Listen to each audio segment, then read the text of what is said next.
국민의힘 그 2조로 나눠서 진행한 TV 토론 보면서 정말 어이가 없었습니다. 무슨 밸런스 게임이요? 이게 저 예능에서도 좀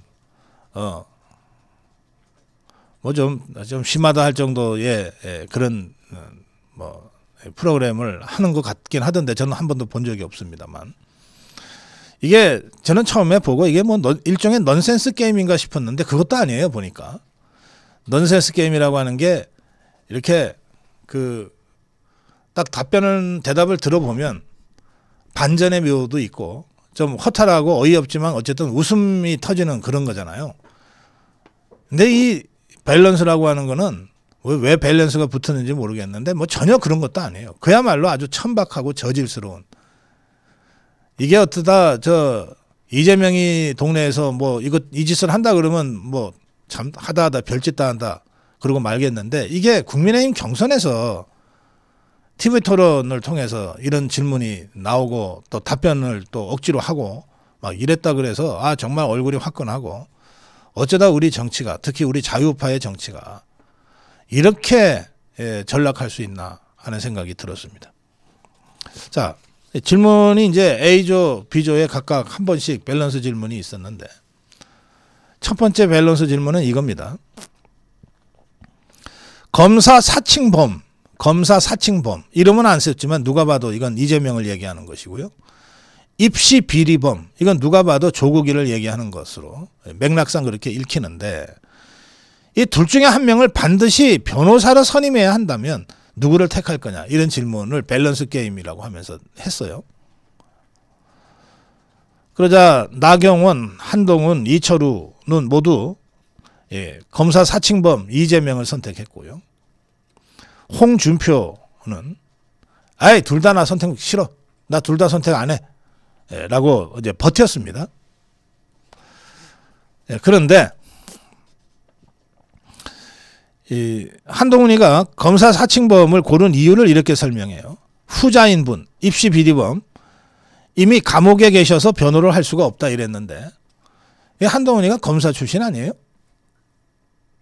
검사 출신 맞죠? 그래서 지금 변호사 자격이 있을 거예요.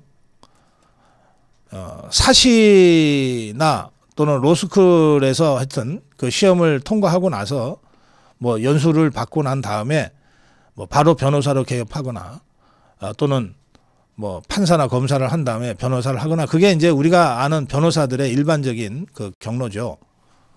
그 조국이가 사시 합격한 적이 있습니까?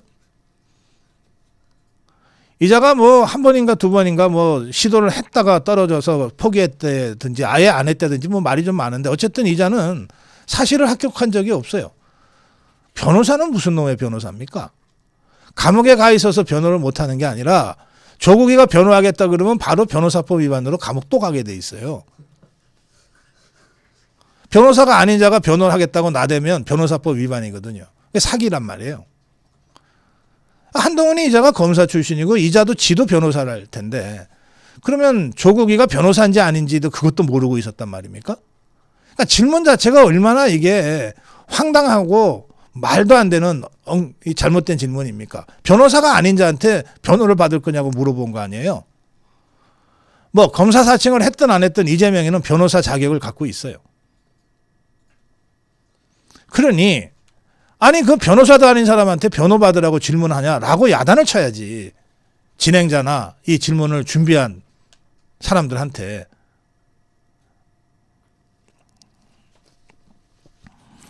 자, 뭐 그건 그렇고, 또 B조에서는 이런 질문이 밸런스 게임이라고 하면서 또 제기가 됐는데, 다시 태어날 때 바퀴벌레로 태어날 거나 자동차 바퀴로 태어날 거냐.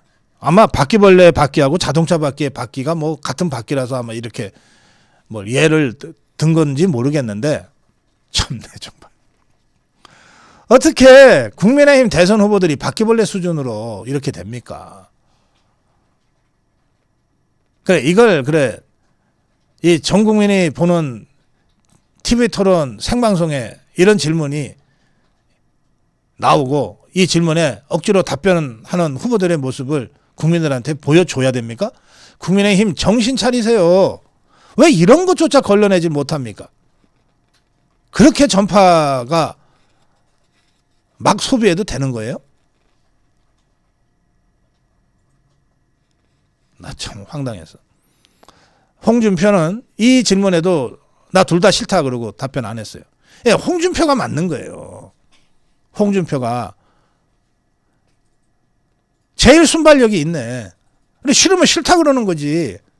억지로 둘 중에 하나 싫지만 어쩔 수 없어?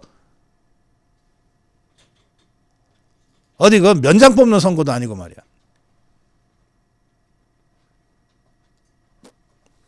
이런 건 야단을 쳐야 돼요. 정치 희화화 시키지 말라고. 당신 제정신들이냐고. 어떻게 대선 후보들 모아놓고 이런 질문을 하냐고. 야단을 쳐야지. 그 정도 배포도 없이 무슨 대선 후보들이야.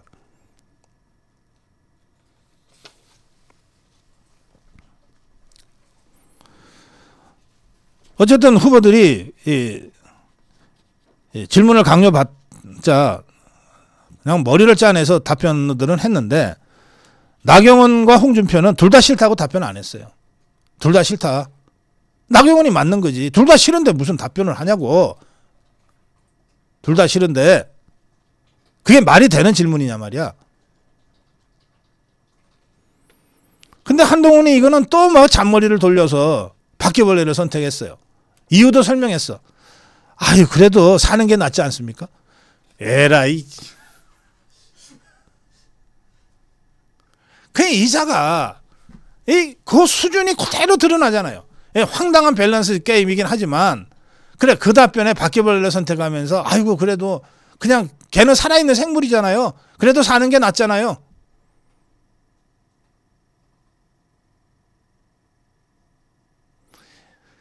이철우는 답변을 했어요. 자동차 타이어. 했는데 답변을 이렇게 했어요. 바퀴가 세상에 도움이 되지 않냐. 실제로 인류 문명은 바퀴의 발명으로 시작돼요. 자동차가 나오기 전에도 이 마차라고 하는 게 바퀴가 발명됐기 때문에 비로소 맞으면 일종의 운송혁명이 바퀴로부터 시작된 거죠. 아니 뭐 이철우처럼 정말 택도 아닌 말도 안 되는 질문이지만 이렇게라도 좀 문명적 해안을 가지고 설명을 하든지. 그래 아이고 그래도 사는 게 낫지 않아요? 전 바퀴벌레가 될래요. 아니 저기 저 바퀴벌레 한 마리 있는 것 같은데 발로 밟아. 에? 발로 확 밟아.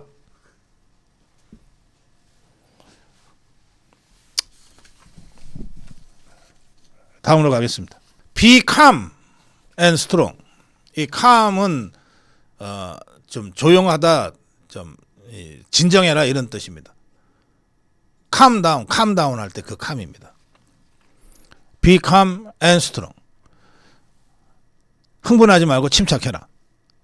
그러면서 강해져야 된다. 뭐 이런 뜻입니다. Be calm and strong. 이게 그 해밍웨이의 그 유명한 작품. 이게 제가 맨날 헷갈려요. 바다와 노인인지 노인과 바다인지. 예, 바다와 노인, 노인과 바다입니다. 노인과 바다. 이 노인과 바다에 그 보면 그 늙은 어부가 그냥 이력편주를 타고 먼 바다까지 가서 청새치라는 놈하고 정말 목숨을 건 사투를 하잖아요. 요즘 이렇게 참치와 사투하는 낚시 프로그램이 많아요. 근데 보면 요즘과 같이 현대화된 시설과 엔진 동력을 가진 배에서 그 참치와 참치 낚시를 하는 경우에도 정말 위험하고 목숨을 걸더라고요. 그러니 뭐 거의 정말 이파리 한 장 같은 이 작은 배에 먼 바다 태평양, 거기가 인도양인가 쿠바 쪽이면 뭐 가서 이 청새치라고 아주 흉측한 이 괴물이죠. 를 하여튼 뭐 목숨 걸고 잡아왔어요.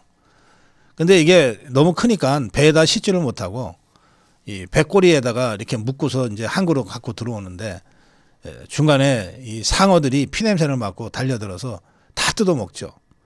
그래서 막상 항구로 들어올 때 보면 청새치에 뼈만 앙상하게 끌고 오는 장면이 이제 마지막 장면입니다. 그 정말 그 강인한 늙은 어부의 그 이야기를 아주 다이내믹하면서도 또 담담하게 펼쳐낸 해밍웨이의 걸작이죠. 노인과 바다. 여기서 나오는 그 유명한 대사입니다. Be calm and strong. 이게 그 외롭게 이력편주를 타고 청새치와 목숨 건 사투를 벌일 때 아무도 옆에 없을 때 이 노인이 자기 스스로한테 격려하면서 하는 독백 같은 말입니다. 침착해라. 그리고 강해져야 된다. 그래야 너가 산다. Be calm and strong. 어제 그저께 윤석열 대통령이 지난 주말에 뭐 윤석열 신당 창당 기자회견을 예고했다가 4시간 만에 이제 취소를 한 배의철 변호사와 김계리 변호사가 있습니다. 이들 외에도 3명의 변호사가 더 있는데요. 이 변호사들 중에 배의철 변호사와 김계리 변호사를 집으로 불렀다고 합니다. 그래서 식사를 같이 했어요. 이 식사를 같이 하면서 윤석열 대통령이 배의철, 김계리 두 변호사한테 Be calm and strong 이라는 이 메시지를 좀 국민들께 내 메시지라고 하고 좀 알려달라 이렇게 부탁을 했다고 합니다. 그래서 김계리 변호사가 윤석열 대통령과 식탁에 앉아서 식사하면서 찍은 사진을 올리면서 Be calm and Be calm and strong 이라는 영어 메시지를 같이 올렸습니다. 이 Be calm and strong은 윤석열 대통령이 오래전부터 이렇게 가슴에 담고 있었던 그런 격언인 것 같아요. 그 2020년에 검찰총장 시절에 이 추미애 이 흉측한 것들이 막 직무정지 시키려고 그러고 막 그랬을 때 있잖아요. 그때 카톡 프로필 메시지에 처음으로 Be calm and strong 이라고 하는 메시지를 올리고 나서 대선 당선된 이후에도 이 문구를 좀 여러 군데 애용했던 것 같습니다. 그게 이제 비록 4시간 만에 철회되기는 했지만 윤석열 대통령과 함께 헌재재판 같이 했고 또 앞으로도 형사재판에서 활동을 할 배의철 변호사, 김계리 변호사 두 사람을 그 4시간 만에 기자회견 예고했다가 취소하면 또 이 두 사람은 얼마나 또 힘들었겠어요. 두 사람을 불러서 밥을 같이 먹으면서 그래 이 사진 찍어서 Be calm and strong이라는 내 메시지를 국민들께 알려드리는 것도 괜찮겠다. 이렇게 해서 김계리 변호사가 메시지를 올렸습니다. 거기에 숨어있는 정말 깊은 뜻 그걸 우리 자유파 국민들이 잘 새기시기를 바랍니다. 특히 오늘도 어제도 You Again을 외치면서 행진과 집회를 계속하고 있는 우리 2030 청년들한테 이 대통령의 이 메시지 Be calm and strong 이라는 메시지가 정말 가슴에 확 와 닿았으면 좋겠습니다. 정론 일침이었습니다. 네, 고성국 칼럼입니다. 매주 월요일은 제가 주필로 있었던 지금은 아시아투데이에 부담을 드리지 않기 위해서 제가 주필직을 그만뒀습니다만 아시아투데이가 정례 여론조사를 한국 여론평판연구소와 함께 손잡고 발표하는 날입니다. 매주 월요일 아시아투데이의 여론조사는 저도 기다리는 여론조사입니다. 이 아시아투데이 여론조사에서 여러 가지 재미있는 질문을 던졌습니다. 차기 대통령의 적절하지 않은 질문을 했어요. 적절하지 않은 사람이 누구냐? 차기 대통령의 부적절한 자질이 누구냐? 어떤 자질이냐? 이렇게 질문을 하자 국민의 28%가 법을 위반했거나 부도덕한 후보는 안 된다. 이렇게 답변했습니다. 이게 1위입니다. 법을 위반했거나 부도덕한 후보는 안 된다. 28%. 자유민주주의를 부정하는 후보 안 된다. 이게 20%입니다. 자유민주주의를 부정하는 후보 안 된다. 자, 이게 손병호 게임입니까? 법을 위반하거나 부도덕한 후보 빠져. 자유민주주의 체제 부정하는 후보 빠져. 국정 운영 능력이 부족한 후보 빠져. 국민에게 거짓말하는 후보 빠져. 국론을 분열시킬 후보 빠져. 이재명이 없어졌대. 5개 다 걸려.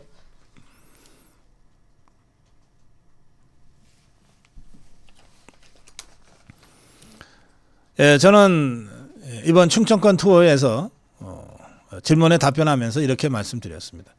국민들은 대선에서 어떤 후보를 원하느냐. 첫째, 보통 국민보다는 조금이라도 더 도덕적이고, 보통 국민보다는 조금이라도 더 정직하고, 보통 국민보다는 조금이라도 더 정책 능력이 뛰어난 후보를 선택하고 싶어 한다. 그리고 상대방 공격하는 후보보다는 대한민국의 미래를 이렇게 설계하고 있습니다라고 제시하는 미래 비전을 제시하는 후보를 선택하고 싶어 한다. 이 두 가지 기준이 모든 대통령 선거에서 우리 일반 국민들이 그 후보를 선별하는 기준인데, 이 두 기준 어디에도 이재명은 해당되지 않는다. 우리 자유파 후보들은 이 두 기준을 어느 정도 충족하고 있다. 따라서 이 중에서 가장 조건을 잘 충족한 사람을 우리 자유파 후보로 뽑아 놓으면 된다. 그러면 이재명과 모든 면에서 대척점에 서게 될 것이고, 그걸 국민들한테 알기 쉽게 보여만 주면 된다.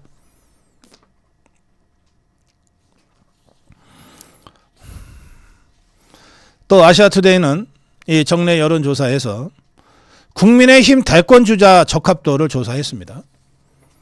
김문수 28, 에 이어서 홍준표, 한동훈, 나경원이 뒤를 잇고 있습니다. 그래서 일단 이 조사에 따르면 국민의힘 오늘 내일 있을 이틀간의 국민 여론조사에서 4강으로 압축될 가능성이 더 높은 후보는 김문수, 홍준표, 나경원. 예, 그리고 하나는 제가 이름 얘기하기 싫으니까 얘기 안 하겠습니다.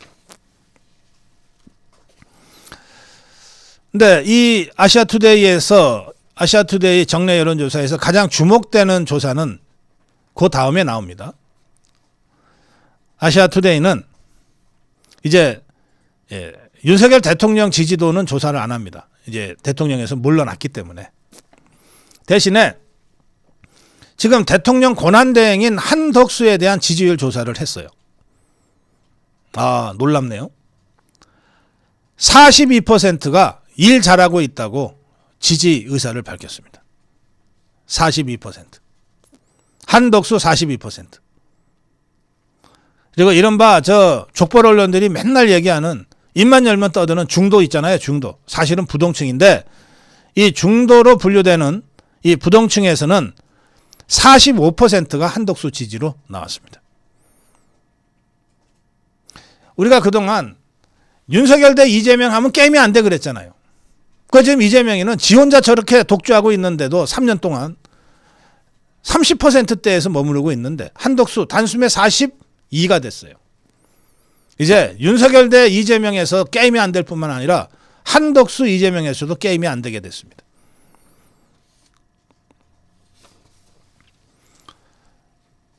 그래서 아시아투데이가 마지막으로 물어본 게 이재명을 잡기 위한 대항마로 누가 더 좋겠냐 물어봤더니 한덕수 14, 김문수 12. 한덕수 14, 김문수 12고 이건 일반 국민들 사이에서입니다. 국민의힘 지지층에서만 물어보니까 한덕수 28, 김문수 22 이렇게 나왔습니다. 결국 한덕수가 경선에 뛰어들지는 않았지만 우리 자유파 진영 전체에서 한덕수, 김문수 양강 구도가 만들어지고 있는 겁니다. 저는 이거요. 우리 자유파 국민들한테 아주 좋은 청신호다. 그렇게 생각합니다. 선거할 때 제일 어려운 선거가 뭐냐? 이기고는 있는데 아무 재미도 없고 뭘 만들어도 국민들이 관심 갖지 않는 이런 후보 만드는 게 제일 어려워요. 이재명이가 딱 그 꼴입니다. 저것들 딴에는 뭐 한다고 계속 하잖아요. 공약도 발표한다고 그러고 뭐 한다고 그러고 정 안 되니까 나는 안동에 태를 묻었어요. 어쩌고 여기까지 하잖아요. 그래도 누가 관심을 갖냐고. 지지율은 내내 30%대. 그런데 우리 자유파는 한덕수가 아무것도 안 하고 있잖아요. 대선 출마 파이낸셜 타임스 질문에 딱 한마디 했잖아요. 노 코멘트. 이거 가지고 지금 42% 지지율이 나온 거예요. 그래서 제가 지난 주말 충청권 투어에서 계속해서 말씀드린 겁니다. 우리가 이길 수 있다. 우리가 이길 수 있다. 3년 전 대선에서 이재명이가 47을 얻었는데 지금 이재명이는 죽었다 깨나도 47까지 다시 못 간다. 왜? 이재명이가 지난 3년 동안에 마이너스 한 것만 생각해봐라. 비명계 다 죽이고 반명계 다 죽이고 차 빼고 포 빼고 다 빼버려가지고 저건 최대한 올라봤자 38, 39가 최대치다. 그런데 3년 전에 윤석열 대통령 승리할 때 48. 이거는 지금도 그 48이 더 강력한 힘으로 모여있다. 광화문에 모여있고 윤너겐 집회에 모여있고 모여있다. 따라서 국민의힘 후보 이 후보만으로 이기려고 그러면 힘든데 국민의힘 후보 플러스 한덕수 플러스 황교안 플러스 전광훈 국민의힘과 광화문과 윤어겐 세력이 모두 하나가 돼서 후보 단일화를 해서 자유파 후보를 한 명을 내면 이 과정 자체가 역동적이고 이 과정에서 수많은 부동층이 관심을 갖게 되고 관심 가지면 지지하게 된다.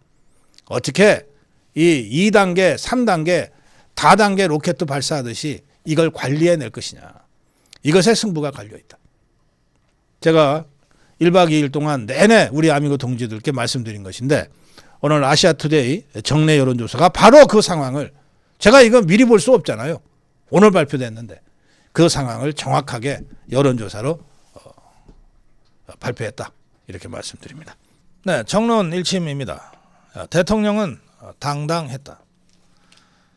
앞으로 매주 월요일 윤석열 대통령의 이른바 내란 수계, 내란 우두머리 형사재판이 열리게 됩니다. 재판부가 올해 말까지 28번에 걸친 기일을 다 잡았다고 하니까 매주 월요일 우리는 윤석열 대통령의 모습을 언론을 통해서 볼 수 있게 될 것 같습니다.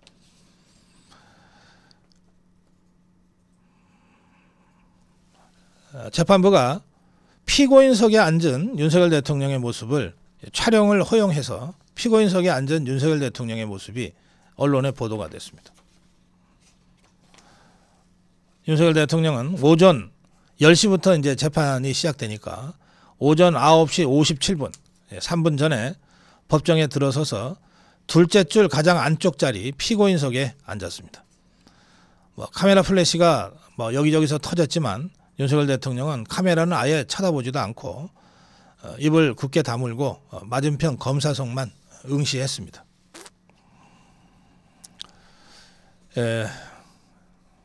제가 보기에 좀 윤석열 대통령은 누군지도 모를 증인들을 검사가 요청해서 검사들 증인들 신문이 끝났습니다. 그리고 이 증인 신문이 끝난 후에 검사와 변호인 측이 절차 진행과 관련해서 공방을 이어나가자 윤석열 대통령이 입을 열었습니다. 한 가지 말하고 싶은 게 있다. 계엄이라고 하는 것은 어떻게 보면 그 자체로 가치 중립적인 것 아니냐. 이건 하나의 법적 수단에 불과한 것 아니냐.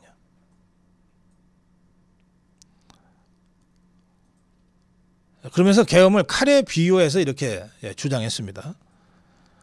칼은 요리할 때 쓸 수도 있고 나무를 베서 땔감으로도 쓸 수 있고 아픈 환자를 수술할 때 쓸 수도 있고 또 그런가 하면 누군가를 협박하고 다치게 하고 살인 같은 범죄를 저지를 수도 있다. 그건 쓰는 사람에 따라 다른 것이지 칼 자체가 범죄는 아니지 않냐. 칼 썼다고 해서 무조건 살인이냐. 그러면 대한민국 주부들은 전부 매일 살인죄 저지르는 거냐.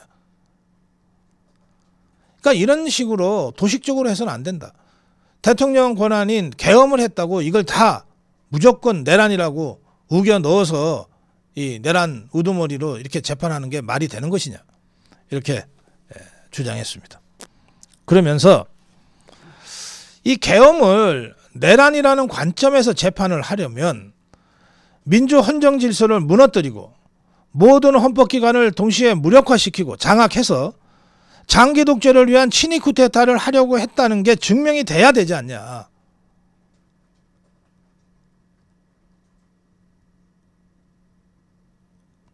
왜 그런 전체적인 그림을 갖고 먼저 얘기를 해야지 누군지도 모르는 사람 불러다가 증인신문부터 하려고 그러냐. 내란죄에 대한 법적 로직, 법적 논거를 먼저 세우고 재판을 하면 굳이 오늘과 같은 누군지도 모르는 증인들 불러놓고 증인신문 할 필요가 없지 않냐. 이렇게 주장했습니다. 제가 여러 차례 말씀드렸습니다만 저 종북주사파 저것들은 윤석열 대통령이 법정에서 재판받는 피고인의 모습을 사진 찍어서 보도하면 윤석열 죽이기가 되는 줄 알고 있어요. 그러나 전혀 양상은 다르게 전개될 겁니다. 윤석열 대통령이 처음부터 끝까지 헌법재판소에서 당당하게 주장했던 것과 똑같이 형사재판에서도 당당하게 자신의 주장을 할 거예요. 의기소침하거나 무슨 이런 모습을 보일 이유가 없어요. 그리고 우리 국민들은 비록 재판장에 앉은 피고인이라 하더라도 윤석열 대통령의 모습을 한 번이라도 더 보고 싶어 해요.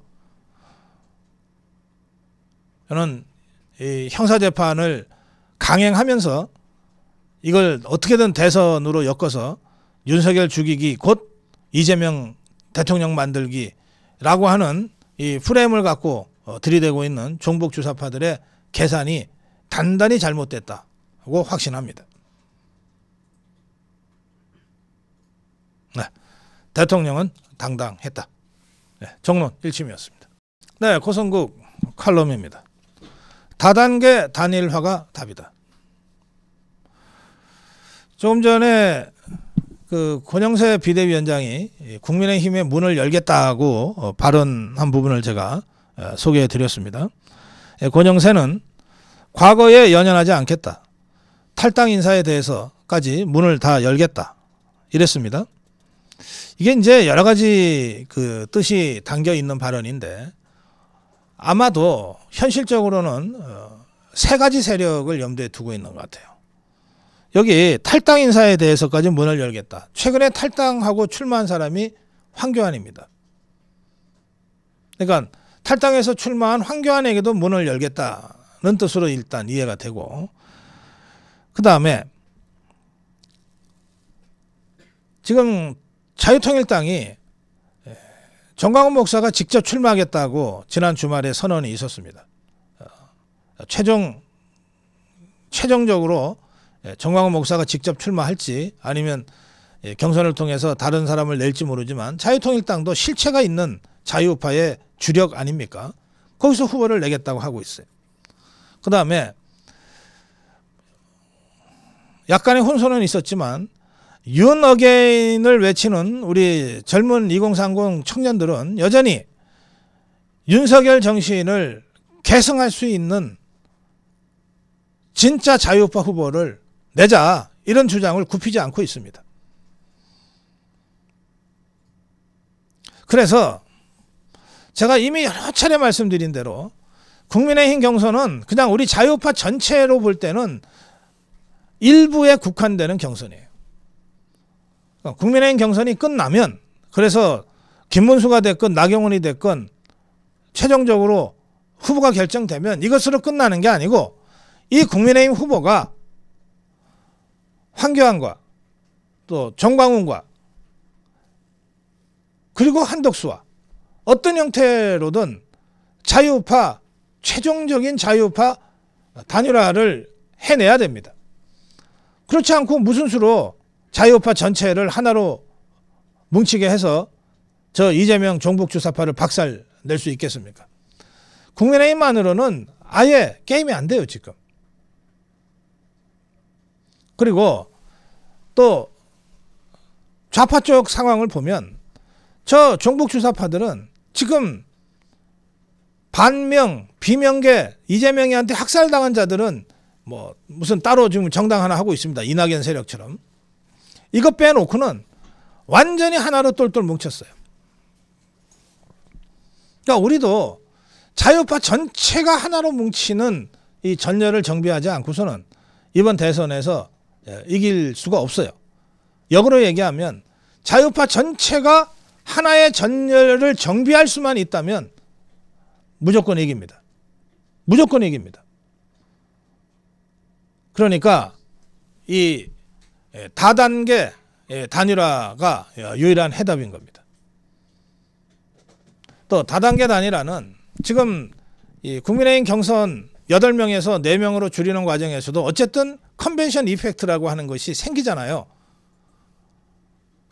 뭐 이철우 후보같이 비상장 우량주가 부각되기도 하고 또 한동훈이가 얼마나 찌질한 자인지도 드러나고 그리고 나경원의 진면목이 다시 밝혀지기도 하고 그러면서 앞서거니 뒤서거니 여러 가지 이 재미적인 요소도 나타나고 또 드라마도 만들어지잖아요. 이러면서 국민적 관심을 끌어가는 거거든요. 그러면 국민의힘의 경선만으로는 자유파 전체를 하나로 만들기가 역부족인데 국민의힘에 누가 후보가 됐건 그 후보가 한덕수 권한대행과 황교안과 자유통일당 후보와 윤어게인 세력과 다 함께 하나가 되는 그 드라마틱한 경선 단일화를 해낸다면 이것처럼 폭발적인 시너지를 만들어낼 수 있는 게 또 뭐가 있겠냐고요. 이렇게 해야 됩니다. 지난번에 경기도 평택 오산 공군기지에서 전투기 사진을 찍다가 붙잡혔어요. 중국인들 둘이가요. 근데 이 자들이 대공 혐의점이 없다 이러면서 경찰이 풀어줬잖아요. 풀려난 지 이틀 만에 또 똑같은 짓을 하다가 또 잡혔어요. 그런데 이번에도 대공 혐의점이 없다고 또 풀어줬습니다. 계속 똑같은 짓을 하는 중국인들이나 그걸 붙잡아 놓고 다시 또 풀어주는 이 우리 경찰이나 참 못도라는 짓입니까? 물론 경찰도 할 말은 있죠. 아니 간첩으로 잡으려고 해도 법이 없는데 어떡하냐. 국회가 법을 안 만들고 있는데 더불어민주당이 법을 저지하고 있는데 우린들 무슨 수고가 있겠느냐. 뭐 경찰 이렇게 얘기하겠죠. 이렇게라도 얘기하는 경찰이 있으면 다행이죠. 아이고 나 잘 됐다. 법이 없어서 골치 아픈 일 안 해도 되겠다. 이런 경찰들이 많이 있을까 봐 사실은 걱정입니다. 중국 얘기 하나 더 할게요. 지금 서해상에 서해 잠정 조치 수역입니다. 그곳에 이 중국 것들이 무슨 인조 건조물을 세웠잖아요. 바다 위에. 이게 이제 중국이 야금야금 잠식하는 전술을 지금 구사하고 있는 것이거든요. 이에 대해서 우리 정부가 최근에 서해 잠정조치수역 바깥으로 이전해 우리 어선과 우리 군함의 항행에 물리적인 그 지장을 줄 수 있으니까 서해 우리나라 잠정조치수역 바깥으로 옮겨 라고 통보를 했어요. 그러자 중국이 아니 그 민간업자가 설치한 양식시설인데 아이 그거 우리 그거 군사적인 거 아니야. 필요하면 직접 와서 보면 되잖아. 그럼 뭐하러 직접 가서 봐. 양식시설이든 아니든 서해 잠정조치 수역 안에 있는 거 바깥으로 빼서 영해상으로 가져가라는데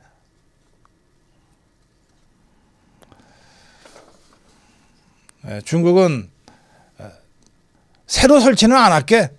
이걸 조건으로 내걸었다고 합니다. 요 세 개만 인정해줘라. 새로 설치는 안 할게. 도둑질 해놓고 다시는 도둑질 안 할게. 요것까지만 인정해주라. 이 말 아니에요.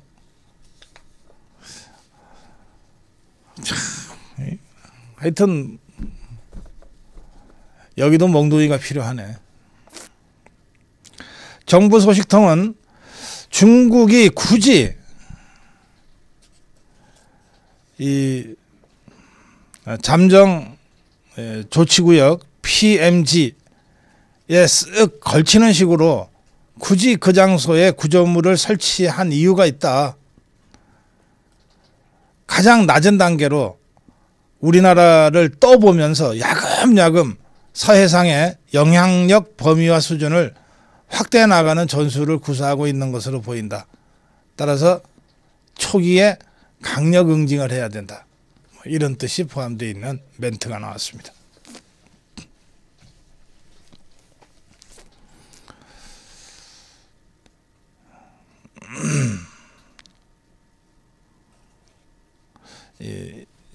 저런 주제는 국민의힘의 공식 당론뿐만 아니라 대권 주자들이 좀 더 강력하게 문제를 제기하고 이슈화해야 될 문제이겠죠. 좀 지켜보겠습니다.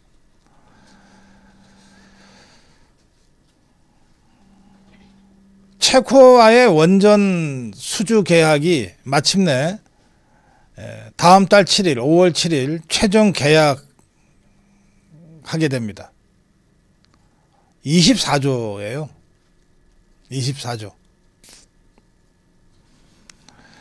24조 규모의 체코 드코바니 원전 최종 계약이 다음 달 7일에 이루어질 것 같은데요.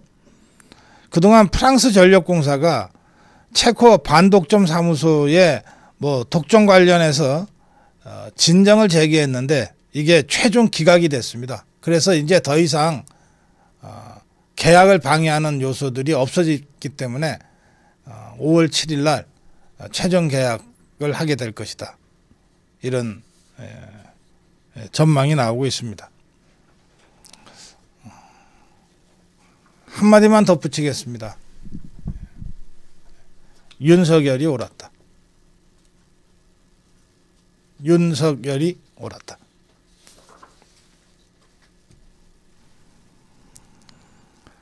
어제 한국과 미국이 2+2 두 명의 장관 통상협의를 했는데 70분 동안 진행됐습니다. 여기 언론은 70분 탐색전이라고 썼는데 서로 바빠 죽겠는데 무슨 탐색을 70분씩이나 합니까? 상당한 정도의 합의가 있었다고 저는 짐작합니다. 근데 상당한 정도의 합의가 있었다고 보도하면 아마 한덕수 대행한테 유리하게 될지도 모르니까 이것들이 이러는 것 같아요. 세상에 탐색전 70분 동안 한 나라 어디 있어요? 미국 워싱턴 DC의 재무부 청사에서 우리나라의 최상목, 안덕근 두 장관, 미국의 스콧 베센트 재무장관과 제이미슨 그리어 무역대표부 대표 이렇게 4명이 통상협의를 했습니다. 정부는 오늘 이 통상협의를 위해 8개 부처 50여 명이 참여하는 대규모 합동대표단을 꾸렸습니다. 후속 조치를 위해서입니다. 그러니까 어제 상당한 정도 진전이 있었다는 뜻입니다. 이거를 실무적으로 구현하기 위한 후속 조치에 50여 명의 대규모 합동대표단이 꾸려졌다는 뜻입니다. 최상목은 어제 2+2 회의가 끝난 후에 이렇게 브리핑을 했습니다. 한미가 관세 폐지 목적을 위해서 7월 패키지 마련의 공감대를 이루었다. USTR 제이미슨 대표가 다음 달 중순에 한국을 올 것이고 실무 협의를 계속할 것이고 그 논의 성과를 7월 패키지를 통해서 결론을 짓기로 공감대를 이뤘다. 이렇게 설명했습니다. 상당한 정도의 진전이 있었다는 뜻입니다. 근데 이게 그렇게 되면 전부 한덕수 권한대행이 역시 일은 잘한다. 이렇게 되는 거 아니겠어요? 지금 좌파들이 가장 두려워하는 사람이 어느새 한덕수로 바뀌어 있는 상황입니다. 자, 여기서 얘기하는 7월 패키지, 이건 뭐냐면요, 지금 상호관세 유예 조치가 7월 8일까지 되어 있습니다. 90일 동안의 상호관세 유예 조치. 그래서 7월 8일까지 유예가 되고, 그리고 그 다음부터는 실제로 이제 실행이 되는 거거든요. 그러니까 7월 8일 유예 조치가 종료되기 전까지 패키지 딜을 해서 합의를 끌어내자는 겁니다. 그게 7월 패키지 얘기입니다. 최상목은 우리 측은 상호관세 유예가 종료되는 7월 8일 이전까지 관세 폐지를 목적으로 7월 패키지를 마련하자는 데 공감대가 형성된 것으로 평가한다. 우리는 그렇게 평가한다는 거예요. 이와 함께 양측의 관심사인 관세, 비관세 조치, 경제 안보, 투자 협력, 통화 정책 등 4개 분야를 중심으로 계속 논의해 나가는 데에도 공감대가 형성됐다. 내달 15일부터 이틀간 개최되는 아시아 태평양 경제협력체 통상장관 회의에 참석하기 위해 방한하는 제이미슨 그리어 미국 무역 대표부 대표와 추가적인 고위급 협의를 가질 계획이다.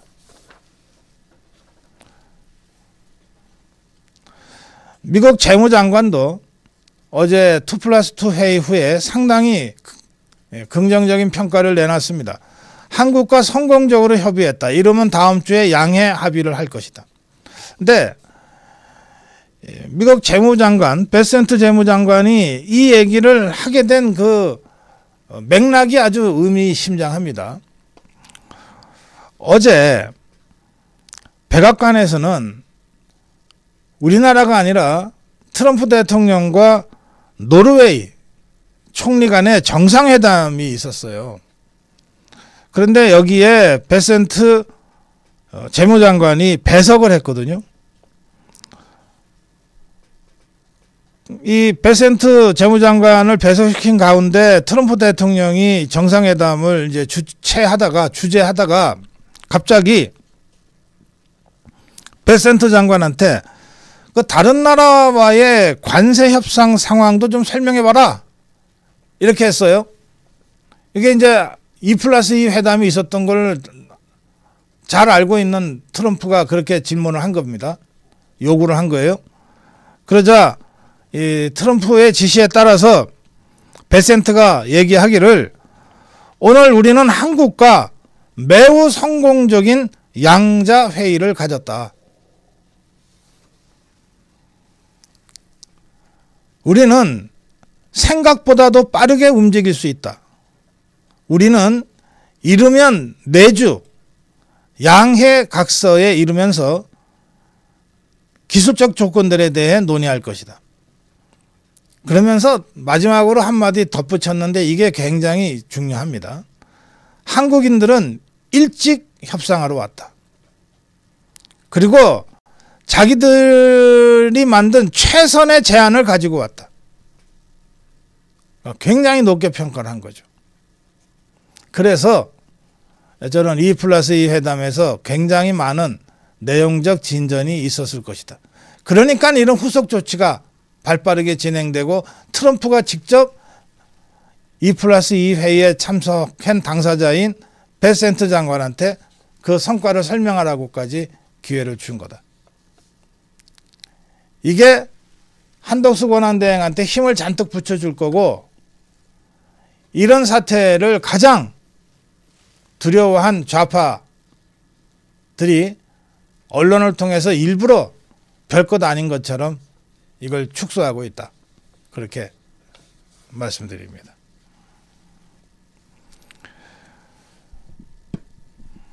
그런가 하면 한덕수 때리기는 별것들이 다 하네요.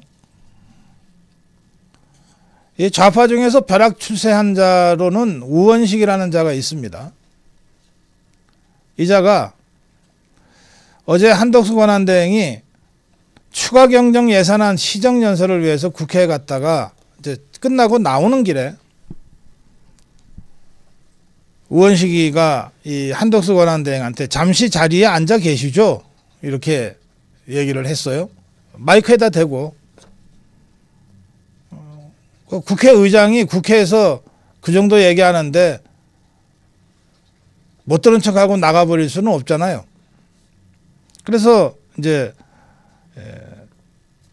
그 자리로 돌아가서 앉아 있었더니 우원식이 이자가 이제 주절주절 떠들어대는데 뭐 권한대행은 해야 할 일과 하지 말아야 할 일을 잘 구별해야 된다는 등 택도 없는 이렇게 가자 권성동이 등이 나서서 니 지금 뭐 하는 짓이야? 이러고 우원식이한테 격렬하게 항의하면서 그따위로 편파적이고 편향적으로 하려면 의장 사퇴해 이러고 소리를 쳤습니다. 총리실이 그 이후에 어제 상황을 이렇게 설명을 했어요. 한덕수 대행은 우원식이가 이런 돌발적인 택도 없는 얘기를 할 거를 국회에 도착해서야 알게 됐다고 합니다. 자세한 내용까지는 몰랐지만 국회 의사국 직원이 시정연설하기 직전에 한덕수 대행 측에 연설이 끝난 뒤에 잠시 앉아 계셔 달라고 통보를 했다는 거예요. 그래서 처음으로 알게 됐다는 거예요. 그 이유가 뭔데? 물어봤더니 그저 우 의장이 한 대행에게 할 말이 좀 있으신 것 같다. 그 뭐 좋은 말 하려고 훌륭한 연설이었다 하려고 잠깐 앉아 있으라고 하지는 않았겠죠. 그래서 이제 대충 짐작은 했지만 그렇게 알게 됐다는 것이고, 그렇게 되자 이제 뭐 그 무슨 그런 우원식이 따위의 얘기를 들을 건 뭐 있습니까? 그냥 연설 끝나고 돌아가시죠. 뭐 이런 의견도 없지 않아 있었을 거예요. 그런데 한덕수 대행이 참모들한테 우 의장님이 하실 말씀이 있으면 그냥 하시라고 해라. 개의치 않겠다. 이런 뜻을 밝혔어요. 그래서 이제 자기로 돌아가서 우원식이가 개발 떠드는 얘기를 다 듣고 일어났다고 합니다. 그런데 한덕수 대행은 대통령은 그 국회 본회의 참석할 때 국회 정문을 통해서 한가운데 국회 의석이 쫙 이렇게 펼쳐져 있으면 한가운데 중앙복도로 이렇게 해서 들어가거든요. 대통령도 그러니까 권한대행도 그렇게 합니다. 권한대행도 국회 갈 때는 그렇게 하는데 국무총리는 국무위원석으로 배정되어 있는 자리로 가장 빨리 갈 수 있도록 연문을 통해서 들어오거든요. 이번에 한덕수 권한대행은 대통령이나 권한대행이 출입했던 그 중앙 출입구가 아니라 국무총리로서 대정부 질문에 참석할 때 사용했던 왼쪽 출입문으로 들어왔다고 합니다. 총리실 관계자는 의전 등도 최소화하면서 국회에 대한 존중을 다 하려고 했는데 저 사람들이 한덕수 대행의 이런 나전 자세를 전혀 이해도 못하고 받아들일 준비도 안 돼 있는 것 같다. 좀 혀를 찼다고 합니다.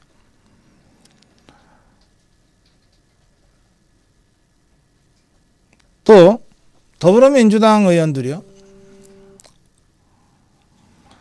한덕수 권한대행이 본회의장에 도착하고 나서도 15분이 지나서야 각자 자리에 앉았다고 합니다.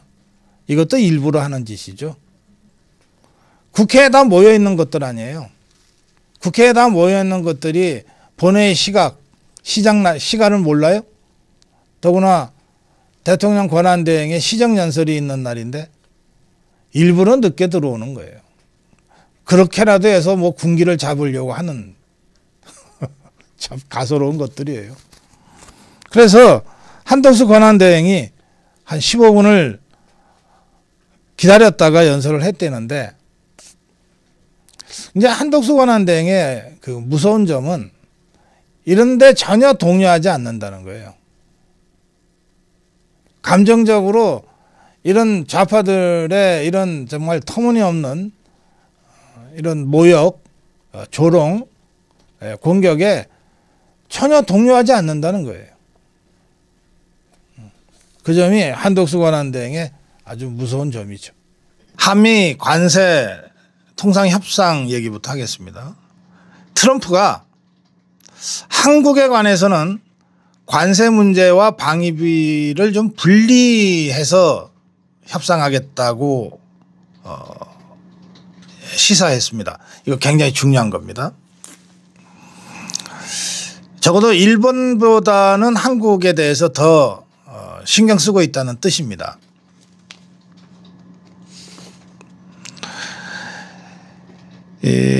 우리보다 먼저 백악관을 찾았던 것이 일본 대표단이거든요. 관세 협상을 위해서.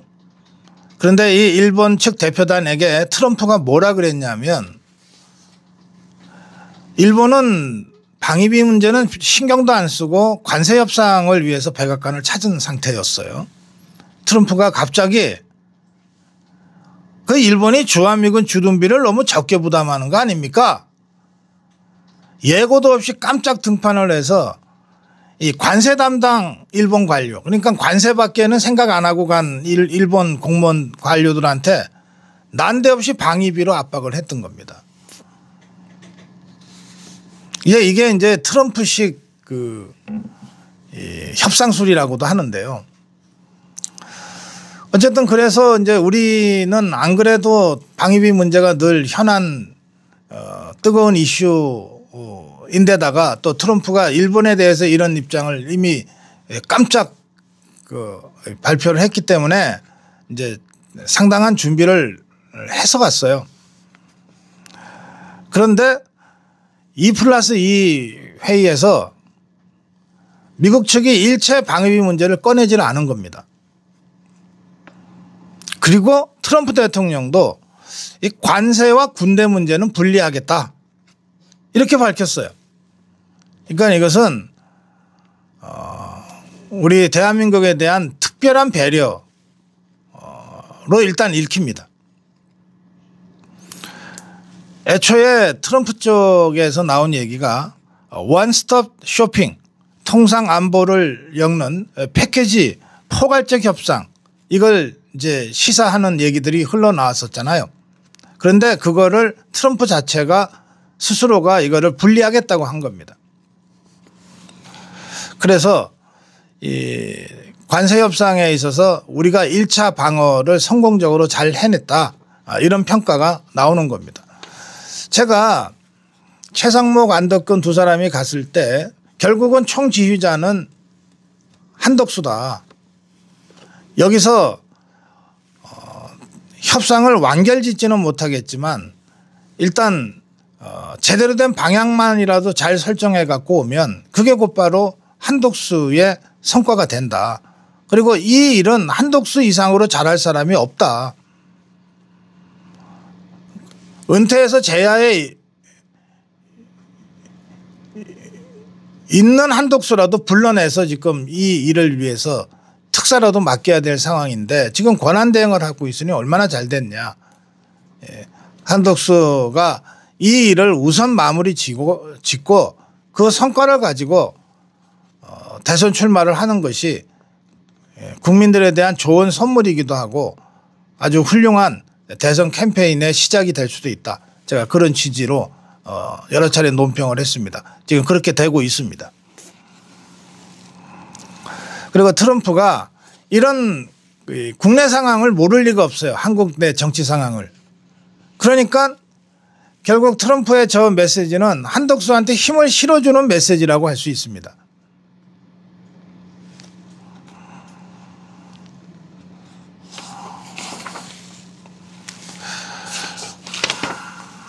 네, 다음으로 가겠습니다.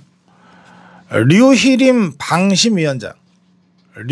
방심위원장이 건강상의 이유로 사의를 표명했습니다. 실제 건강이 좀 안 좋은 것 같고 좀 걱정이 많이 됩니다.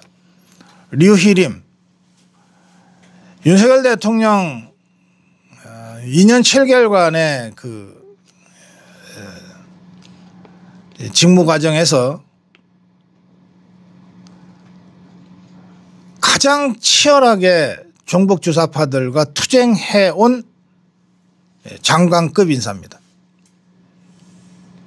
단 하루도 편할 날 없이 종북 주사파들과 전면전을 벌여온 류희림 방심위원장입니다. 대통령 파면 결정으로 가장 낙심했을 류희림 위원장이고요.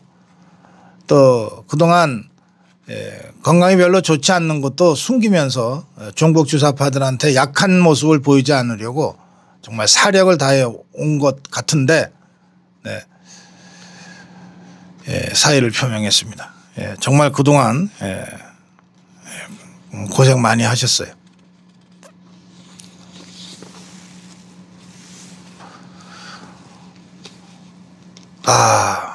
검찰이 정말 바람보다도 빨리 누워버리네요.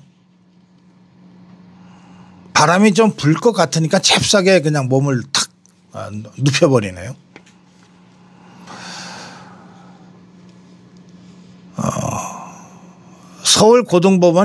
서울고등검찰청이죠. 서울고등검찰청 그 윤석열 대통령을 내란죄로 수사하겠다고 택도 아닌 수사를 했던 그 박세연이라는 자가 서울고등검찰청장이죠. 이번에도 이 자가 나섰습니다.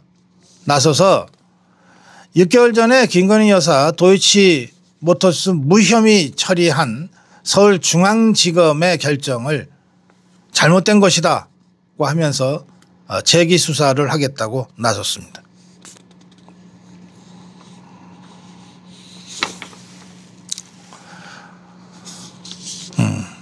뭐 이렇게라도 해서 살아남으려고 발버둥 치는 것 같습니다.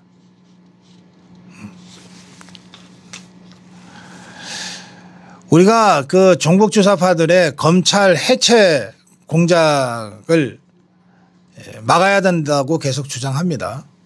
검찰청을 기소청으로 수사권을 완전히 박탈하는 기소청으로 격화해야 한다. 뭐 이런 종북주사파들의 주장에 대해서 우리가 그러고는 절대 안 된다. 말도 안 된다. 이러고 막아왔고 그동안 앞으로도 막겠습니다만 그러나 검찰의 이 바람보다도 빨리 누워버리는 이 검찰의 이런 정말 찌질한 행태를 보면 저것들을 위해서 우리가 이렇게 싸움을 해야 되나 하는 생각이 들 정도입니다. 검찰 자존심도 없어요. 그 자범한테 겁이 나서 그래 이렇게 먼저 누워버립니까? 여러분들이 그러면 우리 자유파 국민들이 여러분들을 지켜줘야 될 이유를 못 찾아요.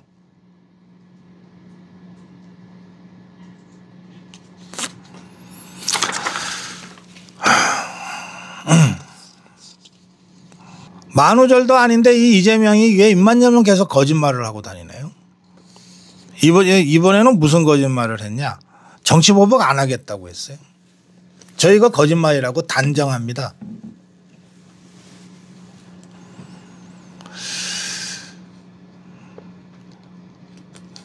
저만 그럴까요? 이 말을 듣는 저 개딸들부터 아마 안 믿을 거예요. 정치보복 안 한다 했더니 진짜 안 하는 줄 알아? 그 얘기가 곧 나올 겁니다. 물론 이재명이가 정치보복 할 기회는 없을 거예요. 지가 뭐 대통령이 될 법이면 한 얘기예요. 이재명은 대통령이 못 되기 때문에 대통령 권력을 함부로 휘둘러서 정치보복할 기회도 없을 겁니다만, 그러나 속으로는 야, 내가 정치보복 안 한다고 그랬다고 그래? 안 하는 줄 알아? 이렇게 생각하고 있을 거고, 개딸들부터 믿지 않을 거다. 근데 이제 이재명이도 좀 답답하긴 한 모양이에요. 아무리 내가 정치보복 안 하겠다고 약속을 해도 사람들이 그거를 받아들이지 않더라, 이렇게 얘기했어요. 자, 안 받아들이는 사람들이 문제인가요? 이 누구 책임이에요 도대체? 말을 방귀로 만든 이 이재명이가 책임입니까? 아니면은 이재명이 말이라면 뭐라도 하여튼 못 믿겠다고 하는 우리 국민들이 문제입니까?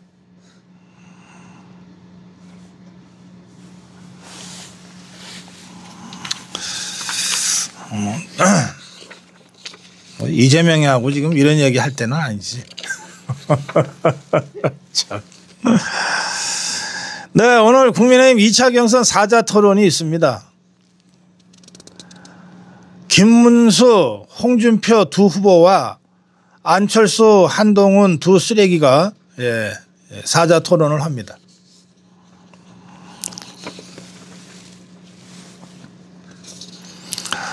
오늘 토론을 마치고 내일 하고 모레 일요일과 월요일 이틀 동안 국민 여론조사 50%, 그다음에 국민의힘 당원들로 구성된 선거인단 50% 이렇게 투표를 진행합니다. 그래서 29일 4명 중에서 1등, 2등 2명을 발표합니다.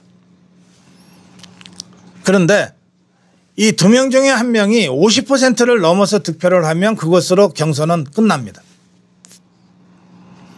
그런데 과반 득표자가 나오지 않으면 29일 날 발표되는 1등, 2등 2명, 이 2명을 가지고 다시 TV 토론을 한 번인가 한 다음에 또 당원 투표 50, 일반 국민 여론조사 50 비율로 최종 경선을 진행하는 일정입니다.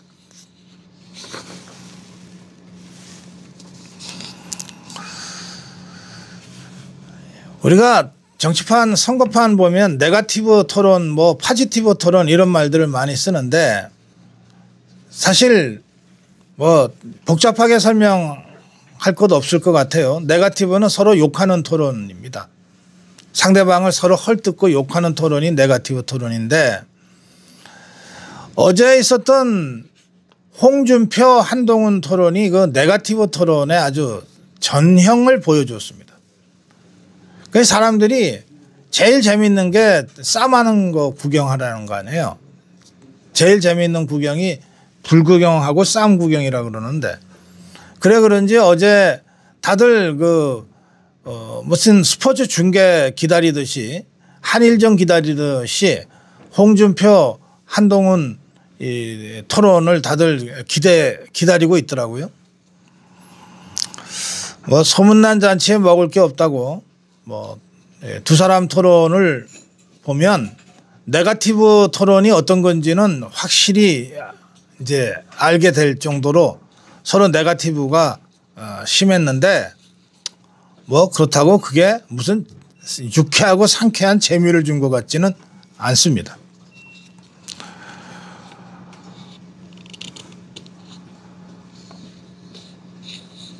이 한동훈이 이자가 먼저 시작했어요. 그러면서 느닷없이 말이죠. 홍준표가 예전에 뭐 주막집 주머니 뭐 분칠하고 화장이나 하는 최고위원이니 하는 식으로 사실은 그게 류여해 최고위원에 대한 인신공격이었죠. 이걸 끄집어냈어요. 그 쥐가 정치판에 들어오기도 전 일인데.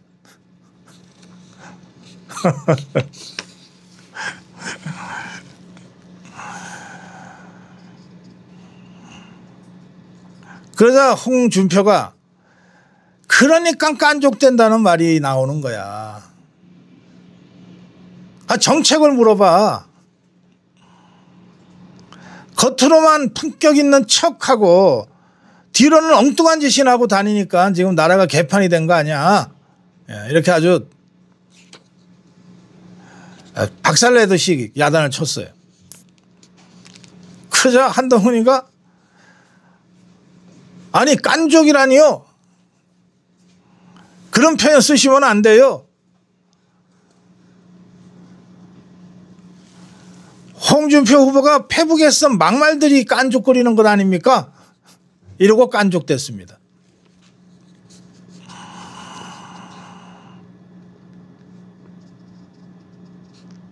뭐 이어지는 건 여러분들이 알아서 보시고요. 한동훈이가 근데 이 토론에서 배신자가 18명이라고 자백했네요. 홍준표랑 서로 뭐 계엄이 어쩌고 뭐 탄핵 책임이 어쩌고 저쩌고 그 얘기 중에 한동훈이가 이렇게 얘기했습니다. 계엄은 저와 18명의 국민의힘 의원이 막은 것이 맞다. 홍 후보처럼 대통령 옆에서 아부하면서 대통령 기분이나 맞췄던 사람들에게 계엄의 책임이 있다. 뭐 하여튼 이랬는데 그러니까 한동훈이 말이 자기는 이게 국민의힘 의원이 아니니까 국회의원이 아니잖아요. 그러니까 계엄을 막은 것은 이제 한동훈이는 직접 국회에 또 들어갔어요. 국회의원도 아니면서. 어쨌든 18명의 국민의힘 의원이 막은 게 맞다 그랬으니까 한동훈 계보가 18명이라고 이제 만천하에 이제 자백한 겁니다. 근데 18명 안 될 텐데.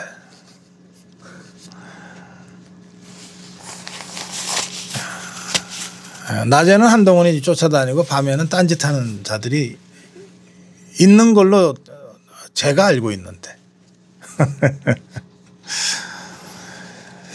어제 김문수 후보는 말씀드린 대로 강용석의 인사잇, 주간 박종진, 이봉교 TV 그리고 저희 고성국 TV와 공동 생방송을 했습니다.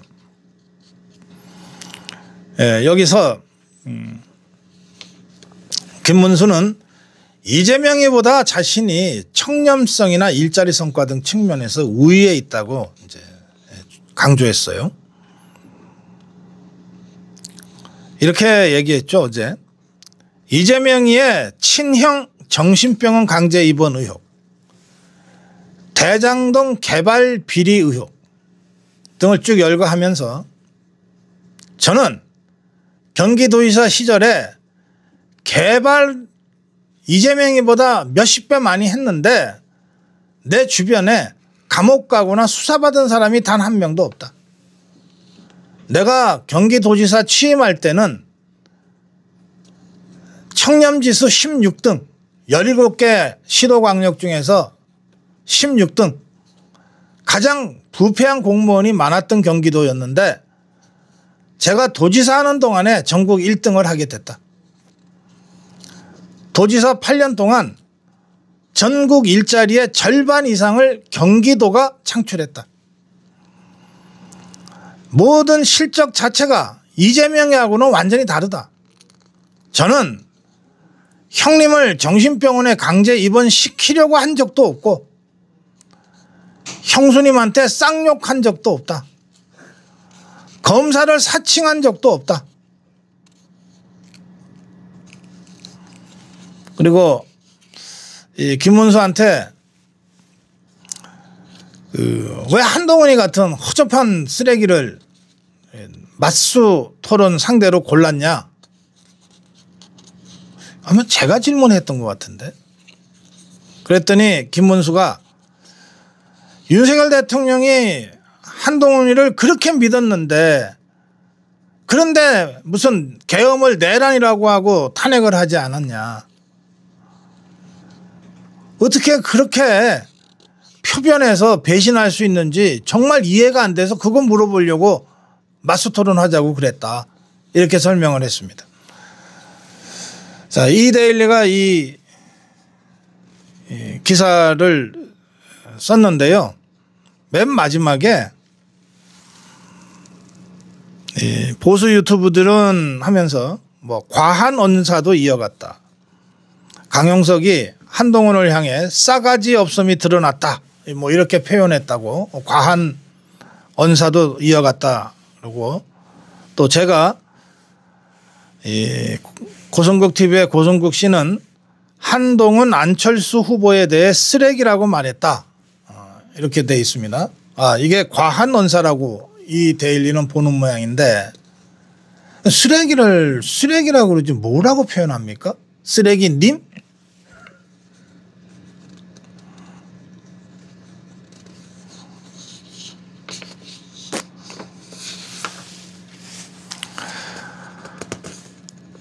네, 어제 김문수 지지 선언이 각계각층에서 이어졌다고 합니다.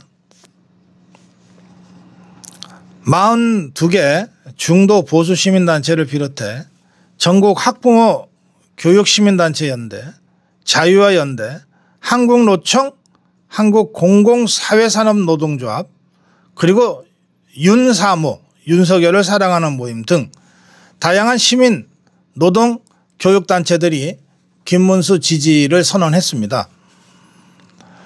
김문수 승리 캠프에서 주로 이 지지 선언이 이어졌는데요.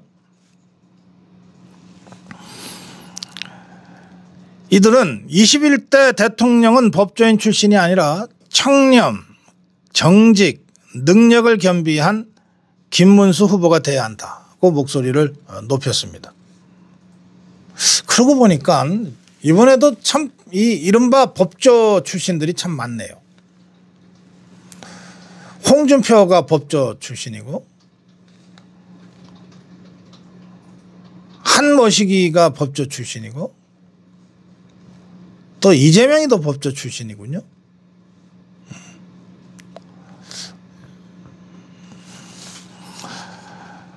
이들은 선언문에서 김문수는 깨끗하고 정직한 지도자고 입법과 행정을 모두 경험한 검증된 리더다. 이재명과 맞서 승리할 수 있는 유일한 후보다.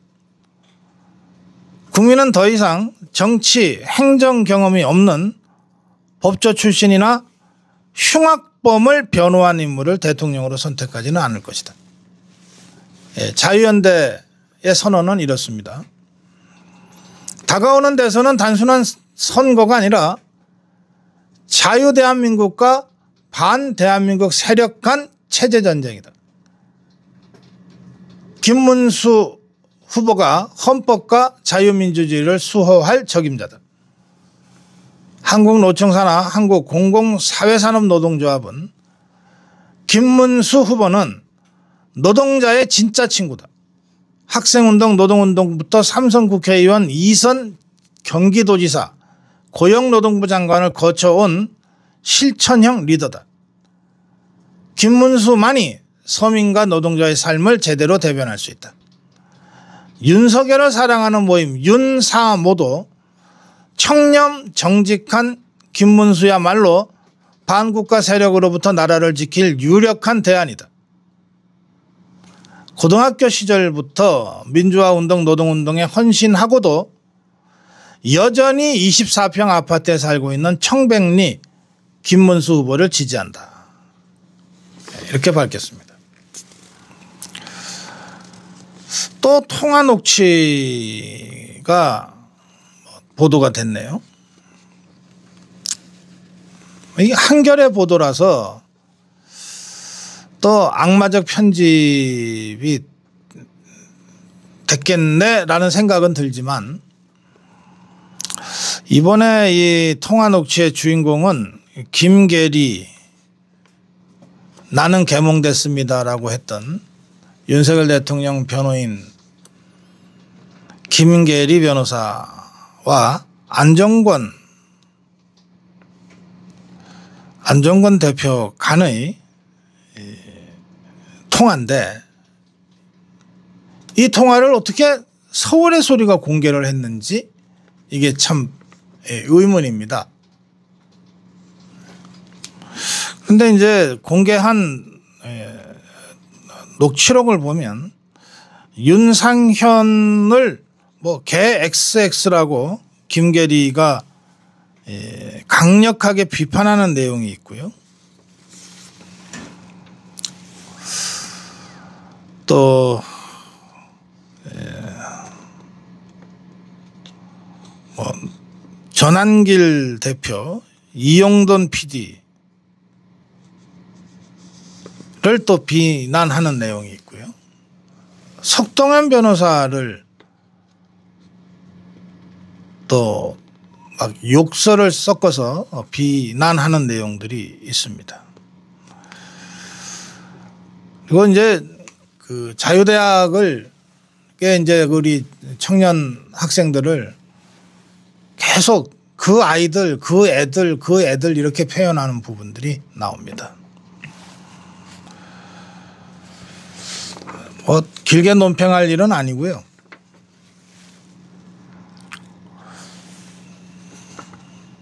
김계리 변호사와 안정권 대표 간의 통화라면 이게 우리 자유파의 전사 활동가들 간의 사적 통화니까 뭐 사적 통화를 가지고 뭐 길게 논평하는 것 자체가 부적절하죠.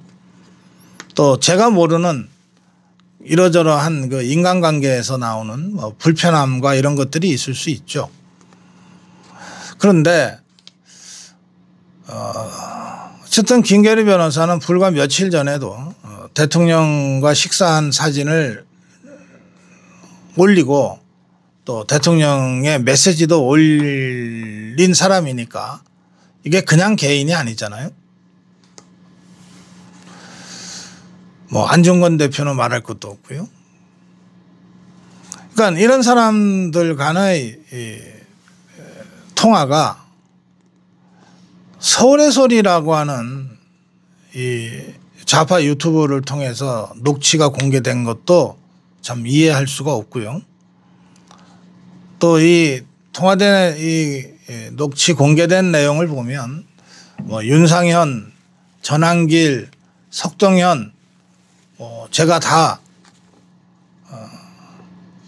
인정하는 우리 자유파의 전사 활동가들에 대한 그 막말과 막 비속어를 섞인 이 비난도 제가 좀 받아들이기 어렵고,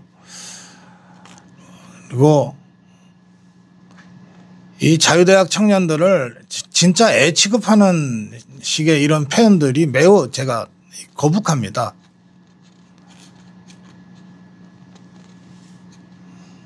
애들 아니에요. 제가 교육감 후보들하고 대담할 때도 늘 그런 걸 느끼는데 교육감 후보들은 다 학교에서 애들 가르쳐서 그런지 다들 애들 그래. 우리 애들. 그렇게 표현하면 안 되죠. 학생들이라고 해야죠. 어쨌건 뭐 이거 정치 담론 아닙니다.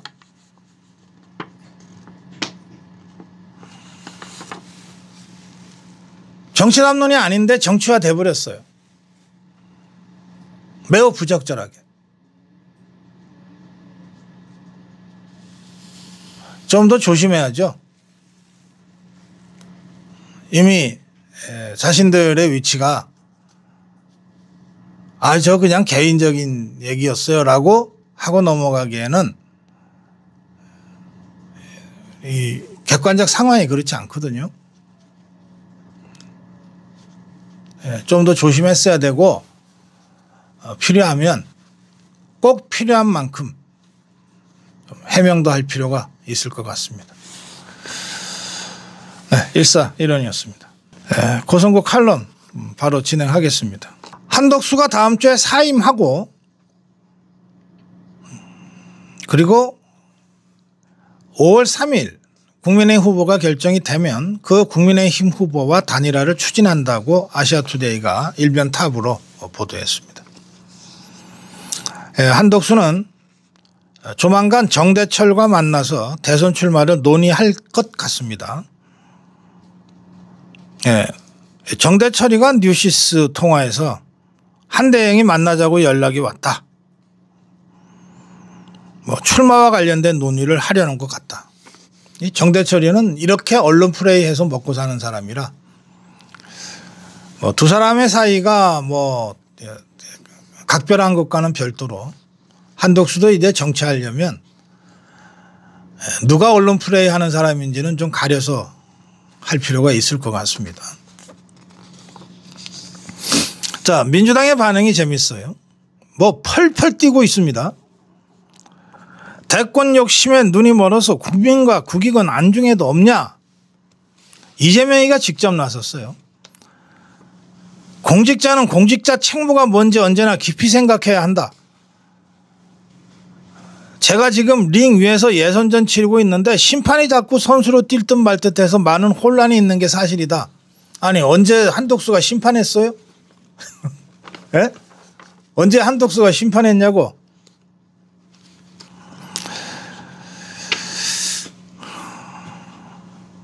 김동연이 이리저리 계산기 두드리는 모습에 분노를 금할 수 없다.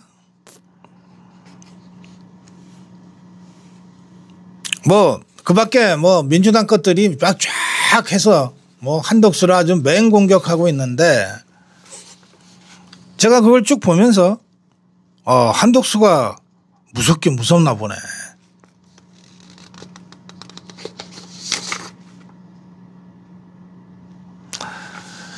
반면에 김문수, 한덕수든 김덕수든 누가 나오더라도 단일화해야 한다. 홍준표, 한덕수가 대선에 출마하고 반 이재명 단일화에 나선다면 한덕수와도 함께 하겠다. 약간의 강도의 차이, 밀도의 차이는 있지만 다 한덕수 출마 환영하고 단일화 하겠다는 겁니다.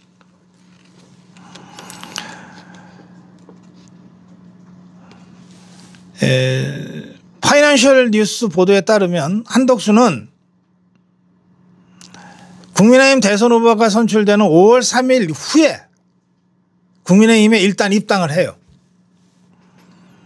입당을 해서 선출된 후보와 한덕수 간에 1대1 토론회를 거친 뒤 여론조사를 거쳐서